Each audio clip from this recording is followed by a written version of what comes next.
واتل عليهم نبأ ابني آدم بالحق إذ قربا قربانا فتقبل من أحدهما ولم يتقبل من الآخر قال لأقتلنك قال إنما يتقبل الله من المتقين صدق الله مولانا العظيم وصدق رسوله النبي الكريم ونحن على ذلك من الشاهدين والشاهدين والسامعين والحمد لله رب العالمين. على شر المحبة اللهم صل على محمد وعلى آل محمد كما صليت على إبراهيم وعلى آل إبراهيم إنك حميد مجيد. اللهم بارك على محمد وعلى آل محمد كما باركت على إبراهيم وعلى آل إبراهيم إنك حميد مجيد. توحيدك أمانات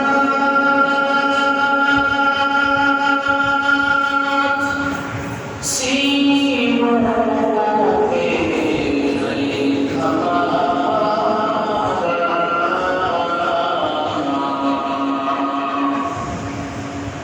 آسانيت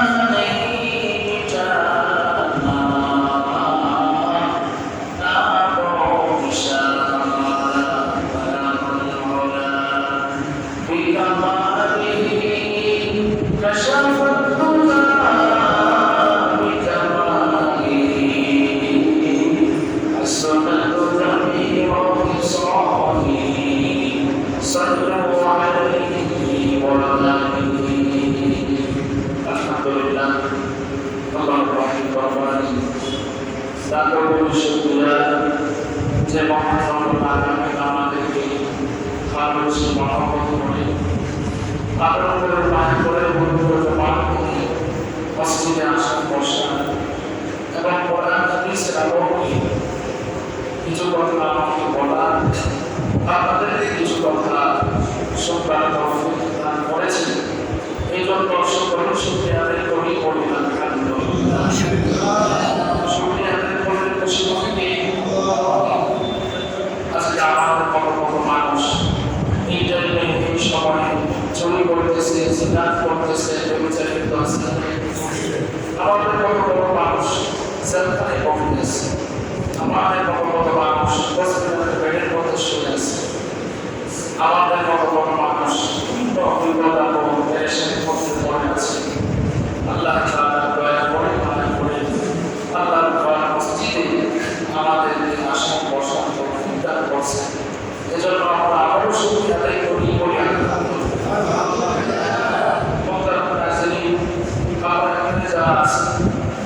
আপনার সকলকে অবগত আছে যে সামনে আমাদের কোরবানি দিয়ে আমরা কি কিনা একেবারে কি করব।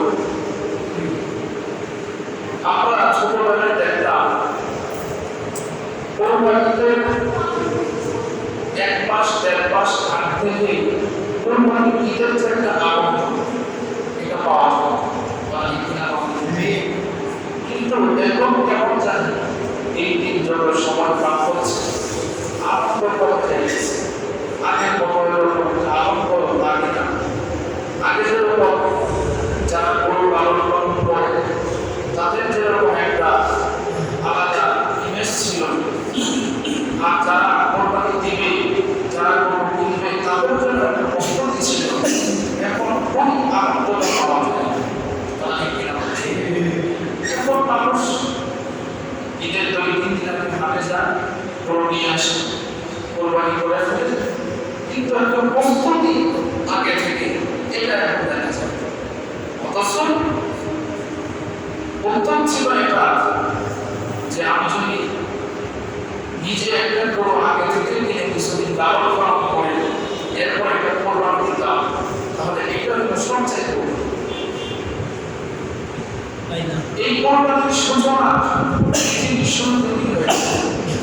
আপনারা প্রতি বছরে এই আলোচনা শুনেন, প্রত্যেক প্রতি সাহেবের আলোচনা কোরবানির ইতিহাস এটা আস্তে থেকে নয়, পৃথিবীর শুরু থেকেই হয়ে আসছে।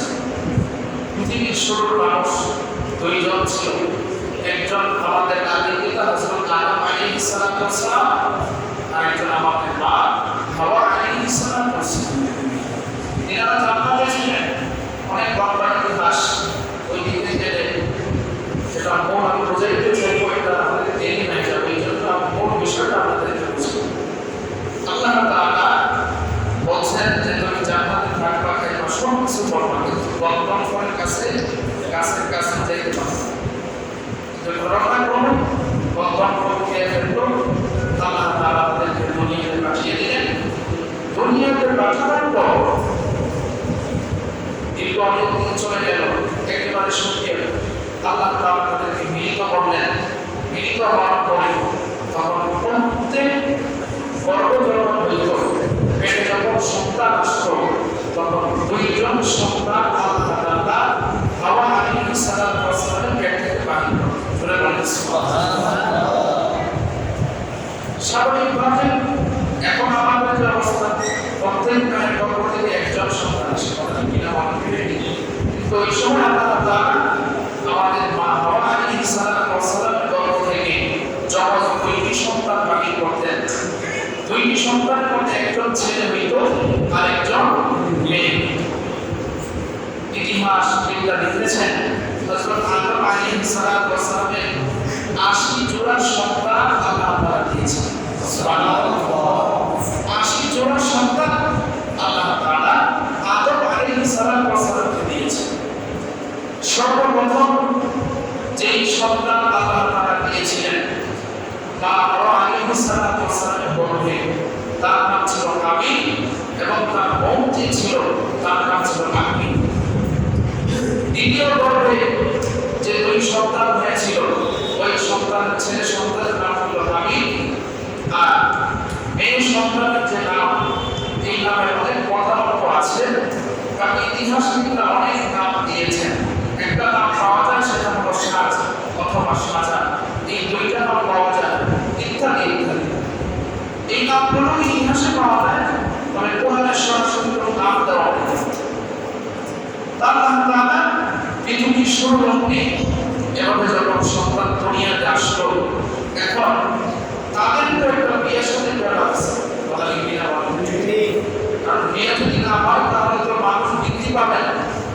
তখন আল্লাহ তাআলা ওই সময় সিস্টেম করে দিয়েছিলেন যে যখন এক মায়ের পেট থেকে দুই সন্তান বাহির হবে, একজন ছেলে একজন মেয়ে, তারা হবে সুন্দর ভাই বোন।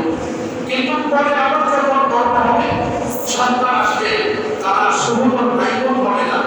আল্লাহ তাআলা নিয়ম করে দিয়েছেন, প্রথম ছেলে পরের মেয়ের সাথে বিবাহ হবে, আর পরের ছেলে প্রথম মেয়ের সাথে বিবাহ হবে।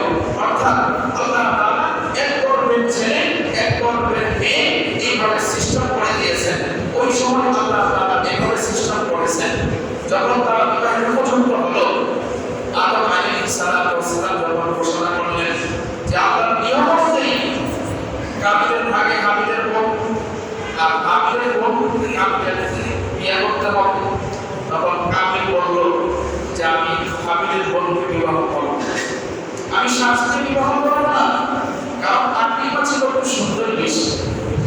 হাবিলের যে বোন ছিল সে একটু সুন্দরী কম ছিল। কিন্তু একটা জিনিস মনে রাখবেন, এখান থেকে শিক্ষা যে আমরা এখানে যারা আছি, বুঝেন আল্লাহর হুকুম কষ্ট লাগলেও পালন করা লাগবে, আর কষ্ট না লাগলেও পালন করা লাগবে। কথা ঠিক না বলে, আপনি যদি বলেন আমার শীতের সবার কিছুই করতে কষ্ট লাগে, বুঝুন আমি নামাজ পড়ব, তাহলে কি আপনার নামাজ পড়বে? আপনি যদি মনে করেন যে আমার গোসল ফরজ হয়েছে, এখন কষ্ট করে শীতের সময় আমি গোসল করবো, গোসল ছাড়াই থাকবে, তাহলে এটাকে আল্লাহর হুকুম হইল না আল্লাহর হুকুমের বাইরের কথা হবে? তাহলে চিন্তা করেন, প্রত্যেকটা আল্লাহর হুকুম বন্ধ করবো আপনাকে মানতেই হবে। আদম আলাইহিস সালাতু ওয়াস সালাম যখন সন্তানকে বললেন হাবিল মানব কিন্তু কাবিল অস্বীকার করল, তখন আল্লাহ তাআলা হযরত আদম আলাইহিস সালাতু ওয়াস সালামকে জানিয়ে দিলেন যে আপনি একটা কাজ করেন, আপনার সন্তানদেরকে বলেন তারা যেন আমি আল্লাহর রাস্তায় কোরবানি দেয়, আমি আল্লাহর রাস্তায় বিদায় কোরবানি দেই। আল্লাহ তাআলা এই ইতিহাসটা সূরা মায়েদা ২৭ থেকে ৩১ নম্বর আয়াত পর্যন্ত পুরো ঘটনাটা আল্লাহ তাআলা বলে দিয়েছেন। আল্লাহ তাআলা জানিয়ে দিয়েছেন, আল্লাহ তাআলা বলতেছেন ওয়াতলু আলাইহিম নাবা আবনাই আদম বিল হক। আল্লাহ তাআলা নবীকে বলতেছেন যে আপনি তাদেরকে আদমের দুই পুত্রের বাস্তব অবস্থাটা শুনিয়ে দেন। তাফসীরে আপনারা দেখেছেন নবী যে আল্লাহ এই কথা বলছেন, এটার কারণ কি? এটার কারণ হইল ইহুদিরা নবীর ব্যাপারে একটা ষড়যন্ত্র করছিল। কথা কি বোঝা যায় না? ষড়যন্ত্র করছিল। কি ষড়যন্ত্র? যে নবী এবং সাহাবায়ে কেরামদেরকে দাওয়াত দিয়েছিল, দাওয়াত দিয়ে বলতেছেন আজকে আমাদের বাসায় আপনাদের দাওয়াত, আপনারা আমাদের বাসায় আজকে খাবেন। কিন্তু তারা করে করে ষড়যন্ত্র করছে, যখন নবী এবং সাহাবী আসবে তখন তাদেরকে আমরা হত্যা করব। জোরে বলেন না? তাদের নিয়ম ভালো না? তখন আল্লাহ তাআলা এই আয়াতগুলো নাযিল করে আল্লাহ তাআলা নবীকে জানিয়ে দিলেন ওয়াতলু আলাইহিম নাবা আবনাই আদম বিল হক। আপনি তাদেরকে জানিয়ে দেন আদম আলাইহিস সালাতু ওয়াস সালাম দুই পুত্রের অবস্থা, বাস্তব যে চিত্র এটা তাদেরকে তুলে ধরল। তাহলে ষড়যন্ত্র করতেছে আপনাকে হত্যা করবে, হত্যা করা যায় কতটুকু জঘন্য, কত খারাপ, এই অবস্থাটা আপনি তাদের সামনে জানিয়ে দিন। জোরে বলেন সুবহানাল্লাহ। আল্লাহ তাআলা কোরআনে বলেন ওয়াতলু আলাইহিম নাবা আবনাই আদম বিল হক ইয ক্বাররাবা কুরবানান ফাতুকবিলা মিন আহাদিহিমা ওয়া লাম তুতাকাব্বাল মিনাল আখার। আল্লাহ তাআলা নবীকে বললেন আপনি তাদেরকে আদম আলাইহিস সালাতু ওয়াস সালামের দুই পুত্রের অবস্থাটা জানিয়ে দেন, একবারে বাস্তব অবস্থা তাদেরকে শুনিয়ে দেন। এই অবস্থা যেটা প্রয়োজনে আমি আল্লাহর রাস্তায় কোরবানি দেওয়ার জন্য তৈরি হয়েছিল, কিন্তু একজনের কোরবানি আমি আল্লাহ কবুল করলাম, আর একজনের কোরবানি আমি আল্লাহ কবুল করি না। একজনের কোরবানি আমি আল্লাহ কবুল করেছি, আরেকজনের কোরবানি আমি আল্লাহ কবুল করি নাই। কিভাবে কোরবানি তারা করেছিল? আদম আলাইহিস সালাতু ওয়াস সালাম যখন বললেন তোমরা আল্লাহর রাস্তায় কোরবানি করো, আল্লাহ যা কোরবানি কবুল করবে, সুন্দরী আপনি মা বাপকে তাকে সেই বিবাহ করবে। জোরে বলেন সুবহানাল্লাহ। হাবিল সে খেলা লালন পালন করত, আর কাবিল সে কৃষি কাজ করত। আদম আলাইহিস সালাতু ওয়াস সালাম জানিয়ে দিলেন তোমরা দুজন যে কাজ করো, তুমি একটা ভেড়া কোরবানি দেওয়ার জন্য নিয়ত করো, আর কাবিল তুমি শস্যকে এটা এক জায়গায় রাখবা, এই দুই জায়গায় রাখবা। তখন তার নিয়ম ছিল যা কোরবানি আল্লাহ কবুল করতেন, আসমান থেকে একটা আগুনের টুকরো হিসাব ওই কোরবানিটার চতুর্দিকে আগুন জ্বালায়া আসমানে দিকে নিয়ে যাইতে। এই অবস্থা যদি এখন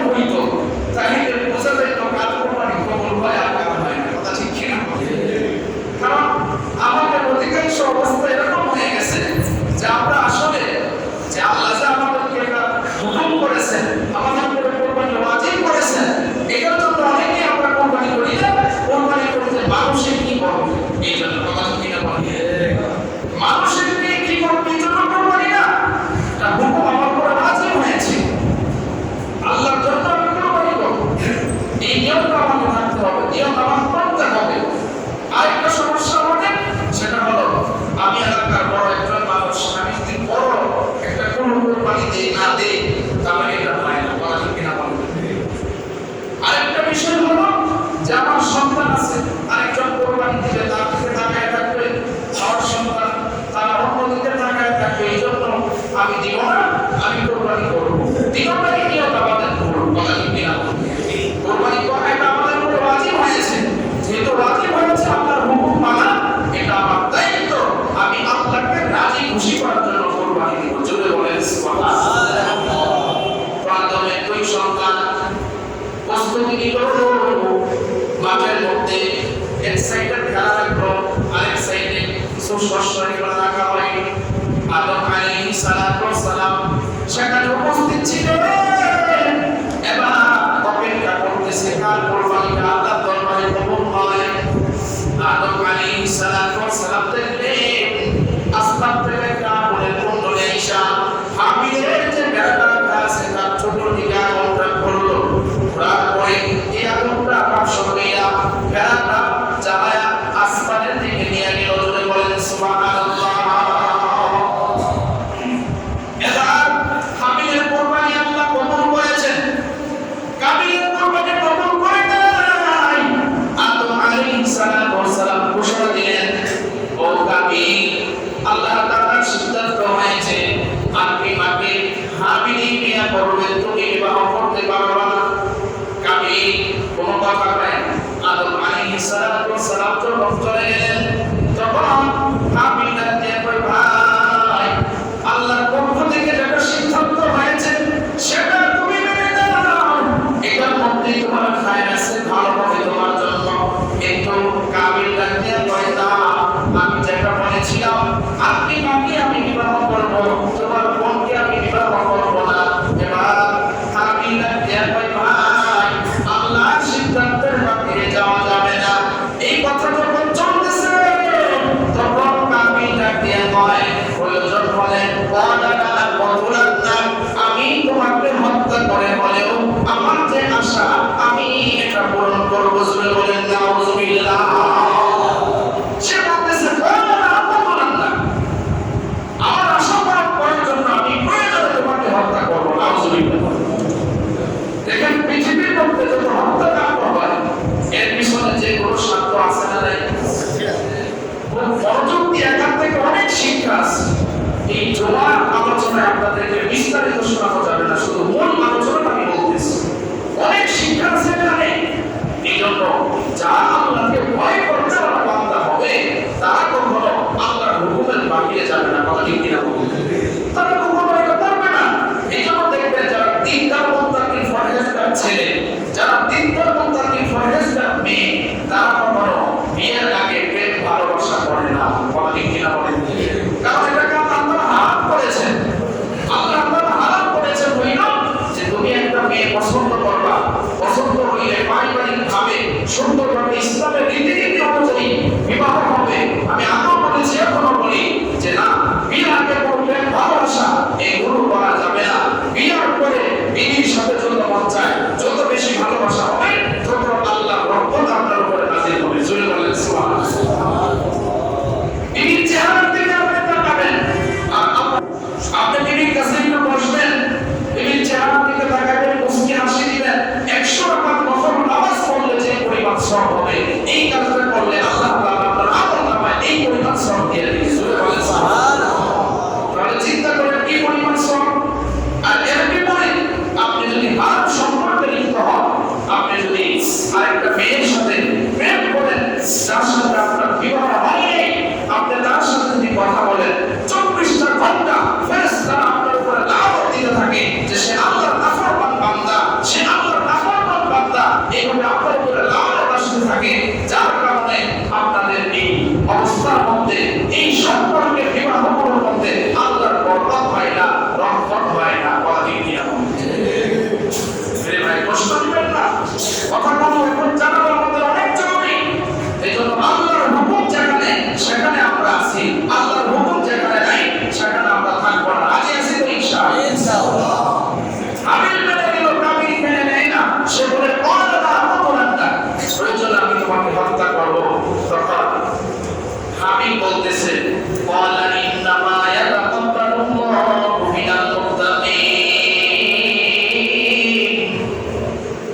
তার ভাইকে সে বুঝাইতেছে, ও ভাই, আল্লাহ তাআলা তো আল্লাহকে ভয় করতে ওয়ালা বান্দাদের যে আমল দিবে আল্লাহ কবুল করেন। সুবহানাল্লাহ।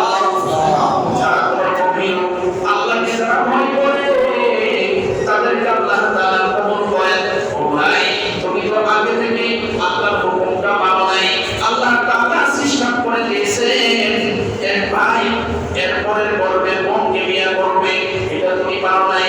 ওয়ালা ইন্নামা ইয়াতাকাব্বালুল্লাহু মিনাল মুত্তাকিন, আল্লাহ তাআলা মুত্তাকিনদেরকে ভালোবাসেন, মুত্তাকিনদের আমল আল্লাহ কবুল করেন।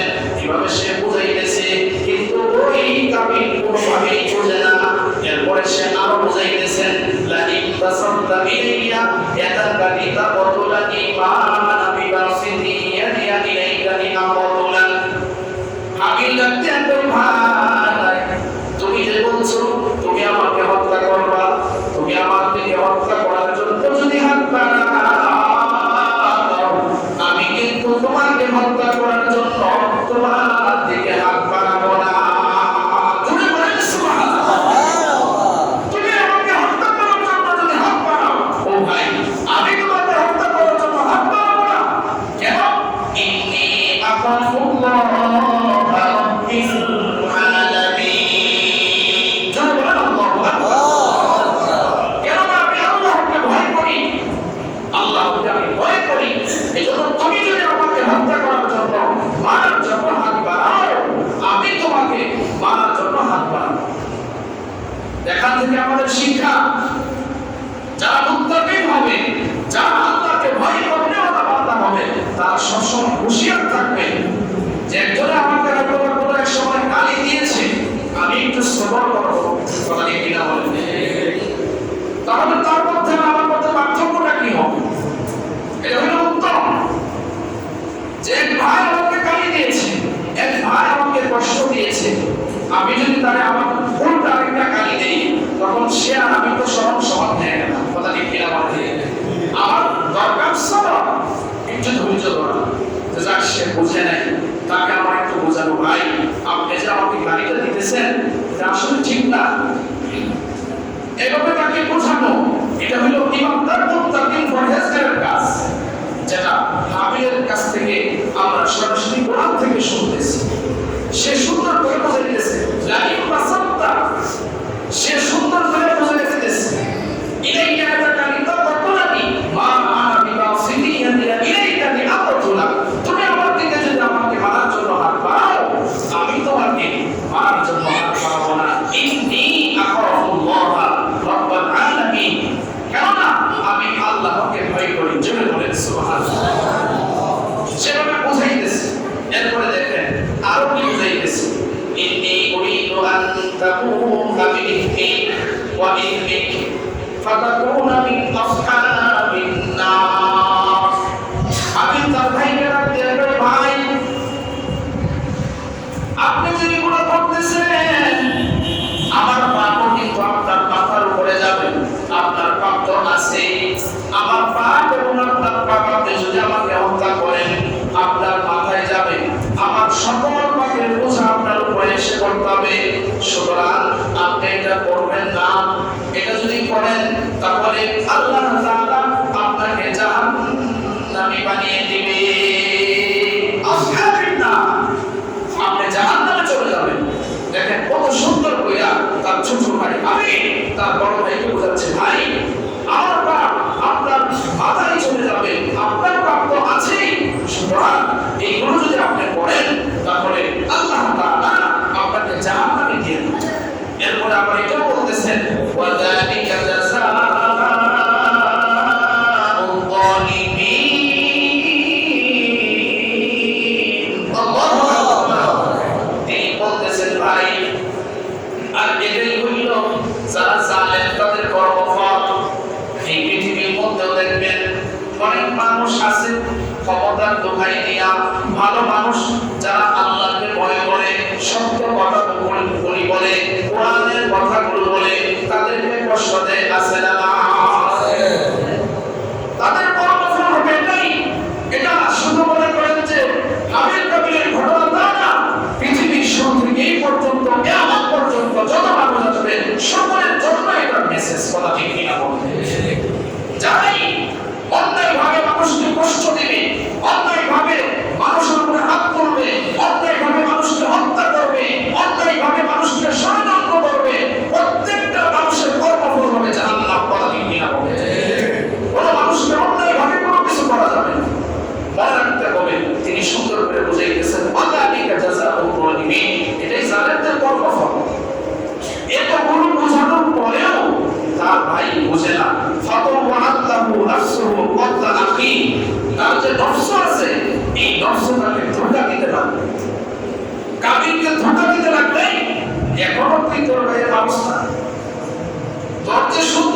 সে তারা নিয়ে যাবে, ফাইসালা হয়ে গেছে, তুই যদি এখন তারা হত্যা না করস তাহলে সে কিন্তু 10 বছরের বিয়ে করে নিব, তার নফস তাদের ধোঁকা দিতেছে। চলে বলেন নাউজুবিল্লাহ। এই জন্য সবকিছু ভেবে চিন্তে আমাদের কাজ করতে হবে। আমাদের শয়তান তো পিছনে আছে, আমাদের প্রত্যেকের নফস আছে না নাই? এই নফস কিন্তু একটা খারাপ আছে, যেটা সবসময় এই যে রমজান মাসে তো শয়তান বন্দী থাকে কি থাকে না? কিন্তু নিজের প্রবৃত্তি, নিজের নফস যে খারাপ একটা আছে, এটা তো মানুষ ঘোরার দিকে ঠেলতে থাকে। কথা ঠিক কিনা বলতে ধোঁকা দিতে লাগলো, এই এরপর তুই তারা হত্যা করছ না। এরপরে দেখেন আল্লাহ তাআলা বলেন ফাকাদালাহু ফাআসবাহা মিনাল খাসিরিন। অতঃপর কাবিল তার ভাইকে হত্যা করে ফেলল। জুড়ে বলেন নাউজুবিল্লাহ। তার নফস যখন তাকে ধোঁকা দিতে লাগলো, তখন সে নিজেকে ঠিক রাখতে পারে নাই, তার ভাইকে সে হত্যা করে ফেলল। হত্যাটা কিভাবে করলো? আদম এবং হাওয়া আলাইহিস সালাম, এক বর্ণনা আছে তারা হজে চলে গেছে, আরেক বর্ণনা আছে তারা বাড়িতে নাই, কোথায় জানি গেছে। এই ফাঁকে সবকিছু ফাঁকা। আর হাবিল সে কি করছে? একটা গাছের নিচে শুয়ে রয়েছে। আর কাবিল তো আগে থেকে তার উপরে রাগ, সে যখন দেখলো বাড়িও ফাঁকা, সে একটা গাছের নিচে শুয়ে রয়েছে। এই সুযোগে সে তখন খেয়াল করতেছে কিভাবে কি করা যায়। দেখলো তার সামনে একটা পাথর, সে পাথরটা হাতে নিয়ে তার ভাই হাবিলের মাথার মধ্যে সোজা আঘাত করলো। আঘাত করতে দেরি হয়েছে, সাথে সাথে সে দুনিয়া থেকে বিদায় হয়ে গেছে। তার ভাই দুনিয়া থেকে বিদায় হয়ে গেছে। এখন সে যখন তার ভাইয়ের মারছে, এখন সে কি করবে? কারণ এটাই হইল পৃথিবীর ইতিহাসের মধ্যে সর্বপ্রথম মানুষ হত্যা, যে একজন মানুষ আরেকজন মানুষকে হত্যা করছে। জোরে বলেন নাউজুবিল্লাহ। মুফাসসিরিন বলেছেন এর আগ পর্যন্ত যত মানুষ মানুষকে হত্যা করবে, তত মানুষের গুনাহ এক ভাগ ওই কাবিলের আমল নামায় যাবে। আচ্ছা, এখন আমরা এখানে যারা আছি বলেন, একজন মানুষ আরেকজন মানুষকে হত্যা করা এটা কি কোনো ভালো কাজ না জঘন্য কাজ? জঘন্য কাজ। মেরে ভাই, এখানে হয়তো আমার জীবনে অনেক মানুষের এরকম থাকতে পারে, ভালো কাজ সবসময় সব জায়গায় থাকে। যদি কারো কখনো এরকম কোনো অভ্যাস থাকে, কিংবা মনের ভিতরে এরকম একজনের বিরুদ্ধে আরেকজনের কোনো এরকম হিংসাত্মক মনোভাব থাকে যে আমি তারা রাখবো না, ভাই বিচার করার মালিক আপনি না, বিচার করার মালিক হলো আল্লাহ। কথা ঠিক কিনা বলেন? আল্লাহই তো দেখবেন। সুতরাং আপনি অন্যায়ভাবে আরেকজনকে হত্যা করবেন, এটা আল্লাহর বিধানের বাইরের কাজ। আপনাদের হাতে ধরে বলবো, মারামারি, কাটাকাটি, হিংসা, রাগারাগি এগুলো করবেন না। এগুলো করা ভালো কাজ নয়। এগুলোতে আল্লাহ খুশি হয় না, আল্লাহ নারাজ হন। তো সে তো হত্যা করে ফেললো। হত্যা করার পরে এখন কি করবে? এখন তার ভাই যে তাকে হত্যা করলো কাবিল, হাবিলের লাশ তো পড়ে আছে। এখন সে কি করবে? কোনো উপায় পাইতেছে না। এখন হাবিলের লাশটা কাঁধে নিয়ে একবার চিন্তা করে জঙ্গলের মধ্যে ফেলে দেই, আরেকবার চিন্তা করে না কূপের মধ্যে ফেলে দেই, আরেকবার চিন্তা করে না সমুদ্রের মধ্যে ফেলে দেই। জঙ্গলের মধ্যে যদি ফেলে দেই, বাঘে খেয়ে ফেলবে, তখন তার লাশের কোনো অস্তিত্ব থাকবে না। কূপের মধ্যে যদি ফেলে দেই, পচন করে একবারে নিঃশেষ হয়ে যাবে, তার লাশের কোনো অস্তিত্ব থাকবে না। সমুদ্রের মধ্যে যদি ফেলে দেই, তাহলে মাছে খেয়ে ফেলবে, তার লাশের কোনো অস্তিত্ব থাকবে না। এইভাবে সে তিনটা চিন্তা করলো। আল্লাহ তাআলা মুমিন বান্দাকে তো এইভাবে আল্লাহ ফলায় দেওয়ার জন্য দিবেন না। আল্লাহ তাআলা তখন জান্নাত থেকে দুইটা কাক পাঠায়া দিলেন। আল্লাহ তাআলা এটা কোরআনে জানায় দিয়েছেন, ফাবাআতাল্লাহু গুলাবান ইয়াবহাতু ফিল আরদ। আল্লাহ তাআলা জমিনের মধ্যে কাক পাঠায়া দিলেন। আল্লাহ তাআলা জান্নাত থেকে দুইটা কাক পাঠাইলেন। কেন পাঠাইলেন? কারণ সে তো প্রথম মানুষকে হত্যা করছে, সে তো জানে না কিভাবে তাকে কবর দিতে হবে, কিভাবে তাকে দাফন করতে হবে। কারণ হাবিল তো ছিল আল্লাহকে ভয় করতে ওয়ালা বান্দা। ওই বান্দাকে এইভাবে লাঞ্ছিত হওয়ার জন্য আল্লাহ দিলেন না। আল্লাহ রাব্বুল আলামিন জান্নাত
কাছে কবর দিয়ে দিল। কবর দেওয়ার পর এবার সে অনুতপ্ত হইল, ভাই আমি তো একটা কাকের চাইতেও দুর্বল, আমি একটা কাকের চাইতেও কাক বুঝে আমি বুঝি না। সে অনুতপ্ত হইল, নিজের নিজের যেমন বলতেছে আমি এটা কি করলাম, ভাই আফসোস। আল্লাহ তাআলা এই ঘটনাটা পয়গম্বরের মাধ্যমে ওই যে ইহুদি ষড়যন্ত্র করছে পয়গম্বরকে হত্যা করবে, আল্লাহ তাআলা কয় ফাতু আলাইহিম নাবাআ বিনাই আদম বিল হক পয়গম্বর এই সত্য ঘটনাটা ওই আদম আলাইহিস সালামের দুই সন্তানের কুরবানি করেছিল। এই ঘটনাটা পুরাটা বাস্তব ঘটনা তাদের সামনে শোনায় দেন। যারা বলেন সুবহানাল্লাহ। এই পুরো ঘটনা আল্লাহ তাআলা কোরআনের সূরা মাইদার ২৭ থেকে ৩১ নম্বর আয়াতে আলোচনা করেছেন। এই যে পৃথিবীর শুরু থেকে কুরবানির সূচনা হয়েছে, যে আদম আলাইহিস সালামের উপরে যে শরীয়ত আল্লাহ তাআলা দিয়েছিলেন যে এক মায়ের গর্ভের যে ভাই বোন হবে আর পরে যে গর্ভ হবে এই পরের গর্ভের ভাই বোনের সাথে বিবাহ হবে, কিন্তু সেটা কাবিল মানতে রাজি ছিল না। তখন আল্লাহ তাআলা কুরবানির নিয়ম করেছিলেন। এখন এখান থেকে আমাদের শিক্ষা হইল আল্লাহ তাআলা কার কুরবানিকে কবুল করেছেন, যে ব্যক্তিটা মুত্তাকি হাবিল তার কুরবানিটা আল্লাহ তাআলা কবুল করেছেন। ইন্নামা ইয়াতাকাব্বালুল্লাহু মিনাল মুত্তাকিন, কারণ সে মুত্তাকি ছিল, আল্লাহকে ভয় করতে ওয়ালা বান্দা ছিল। এইজন্য ভাই আমার এটা স্মরণ রাখতে হবে যে আমি মুত্তাকি হইয়া তারপরে আমাকে কুরবানি দিতে হবে। আমার টাকায় যদি হারাম মিশ্রিত থাকে, আমার টাকায় যদি মনে করেন নিয়ম করবেন থাকে, তাহলে আমার কুরবানিকে আল্লাহ কবুল করবেন করবেন না। এইজন্য কুরবানির যখন শর্ত হইল আল্লাহ তাআলা কোরআনে এটা বলেছেন, লা ইয়ানালাল্লাহু লুহুমুহা ওয়ালা দিমাউহা ওয়ালাকিন ইয়ানালুহু তাকওয়া মিনকুম। আল্লাহ তাআলা বলেন কুরবানি যখন আমরা দেই, কুরবানির রক্ত গোশত কোনো কিছুই আল্লাহর কাছে পৌঁছে না। আল্লাহর কাছে পৌঁছে হইল আমাদের অন্তরের অবস্থা। কথা ঠিক কি না? আল্লাহর কাছে আমাদের মনের অবস্থাটা পৌঁছে। আল্লাহ আমাদেরকে কতটুকু দয়া করছেন দেখেন, যে আমরা কুরবানি দেই, এই কুরবানির পশুটা আবার আমাদেরকে খাওয়ার জন্য হালাল করে দিয়েছে। সুবহানাল্লাহ। আল্লাহ যদি এই সিস্টেম করতো যে কুরবানি দিবা ভাবে রাইখা দিবা, খাইতে পারবো না, করতে পারছেন কি পারছেন না, দেখেন আল্লাহ আমাদের জন্য কতটুকু দয়া করছেন। কিন্তু মেরে ভাই, প্রতি বছরই আপনাদেরকে আমি বোঝানোর চেষ্টা করি, আমরা তো সবাই কষ্ট করে কুরবানি দিই, একটা কুরবানি দেওয়া কিন্তু সহজ ব্যাপার না। কথা ঠিক কিনা বলুন? এই যে রোদ্রে পড়ে বড় হাতে নিয়ে একটা গরু কিনে আনা, ২-৩ দিন লালন পালন করা, এরপরে কুরবানি দেওয়া, সারাদিন পরিশ্রম করে গোশত কেটে ঘরের ভিতরে দেওয়া, এটা কি কোনো সহজ ব্যাপার না কঠিন ব্যাপার? কিন্তু আমাদের সামান্য একটু ভুলের কারণে পুরো কুরবানিটা আমাদের বরবাদ হয়ে যায়। একটু সামান্য ভুল, আমরা অধিকাংশ মানুষ যদি নিয়মটা আমরা সহি করি, তাহলে আমাদের জন্য আল্লাহর কাছে কুরবানিটা কবুল হয়ে যায়। এজন্য আমি শুরুতেই বলছি, একবার বলে দিই যে আমাদের নিয়ম সহি রাখবে। আমাদের নিয়ম এরকম হতে পারবে না যে আমি যদি কুরবানি না দিই মানুষে কি বলবে, আমি যদি কুরবানি না দিই সমাজে আমি অনেক একটা জায়গার মধ্যে আছি, সমাজের একজন মাথা, আমি বড় লোক, আমি ধনী, মানুষ কি বলবে, এই চিন্তা ভাবনা আমার না। কুরবানিটা কার জন্য হইতে হবে? যদি আওয়াজ দিয়ে বলেন কার জন্য হইতে হবে? আপনার জন্য হইতে হবে। আমার সন্তান কোনো আরেক দিকে তাকায় থাকবে, আমি যদি কুরবানি না দিই, তাহলে এই জন্য আমি কুরবানি দেই, তাহলে এটা আসলে আল্লাহর জন্য কুরবানি হইল নাকি গোশত খাওয়ার জন্য হইল? এরপরে আরেকটা বিষয় হইল যে সারা বছর তো গোশত কিনাই লাগে, খাওয়াতে কিনা হবে ৮০০ টাকা কেজি মনে হয় গরুর গোশত, ৮০০ টাকা কেজি গরুর গোশত কিনা লাগে, তাইলে কুরবানির সময় যদি একটা গরু কুরবানি দেয় ফ্রিজে রেখে দিতে পারে, সারা বছর চলবে। এই নিয়ম যদি কেউ করে না, একবারে সব বরবাদ হয়ে যাবে। দেখেন আল্লাহ তাআলা আমাদের জন্য সহজ করছেন, কুরবানিটা যদি নিয়মটা সহি হয়, গোশতটা ফ্রি পাইলাম। কথা ঠিক কিনা বলেন? আমরা তো খাইতেই পারবো, আল্লাহ তাআলা আমাদেরকে সবকিছুই সহজ করছেন। এগুলো আলোচনা আসবে, কতটুকু গোশত আমরা খাইতে পারবো, এগুলো মাসালা সামনে আরো আসবে, এখন বললে আপনাদের মনে থাকবে না। তাহলে নিয়মটা যেন আমাদের সঠিক হয়, আমাদের এটা যেন নিয়ম না হয় সারা বছর গোশত কিনা লাগে, এখন পরে দিয়ে একটা কিনার ফ্রিজের মধ্যে রেখে দিই, আমাদের সাশ্রয় হবে না। আল্লাহকে রাজি সমাজের চেয়ারম্যান, আমি সমাজের মেম্বার, আমি সমাজের আমি সবচেয়ে বড় বড় কোরবানি দিব, যেন মানুষ বলে না অমুক চেয়ারম্যান সাহেব বিশাল বড় কোরবানি দিচ্ছে, এরকম নিয়ম যেন না হয়। আমি আসলে বোঝানোর জন্য বলতেছি, আমার কেউ কষ্ট পায় না যে আমাদের মেম্বারে বলতেছে না, না আমাদের চেয়ারম্যান না, বোঝানোর জন্য বলতেছি। আমি মাওলানা শামীম ইমাম সাহেব, আমি একটা বড় বড় কোরবানি দিতেছি, যে সবাই বলে ইমাম সাহেব দিছে বড় বড় কোরবানি। এই নিয়ম যদি আমার ভিতরে থাকে, তাহলে আমার কোরবানি আল্লাহর কাছে কি হবে না, কবুল হবে। এই জন্য আল্লাহ তাআলা তো কি করব, আমরা কি পশু কোরবানি দিব, এটা আমাদেরকে জানাই দিয়েছেন। এ ব্যাপারে বিস্তারিত আলোচনা আসবে, বাকি সংক্ষিপ্ত যদি আপনাদেরকে বলি সেটা হলো এমন সুন্দর পশু আমরা কোরবানি দিব যেটা দেখতে সুন্দর দেখা যায়, বলা ঠিক কিনা, যেটা দেখতে সুন্দর দেখা যায়, যে আমাদের প্রত্যেকের চোখের একটা পছন্দ আছে। আমি যখন বাজারে যাই সুন্দর আলু তরকারি দেখি, যে কোন তরকারিটা ভালো, জামা বানাইতে গেলে দেখি কোন জামার কাপড়টা ভালো, তাই কোন কোরবানি দিতে গেলেও তো ভালো কোন পশুটা আমার কিনতে হবে, কথা কি কিনা বলেন।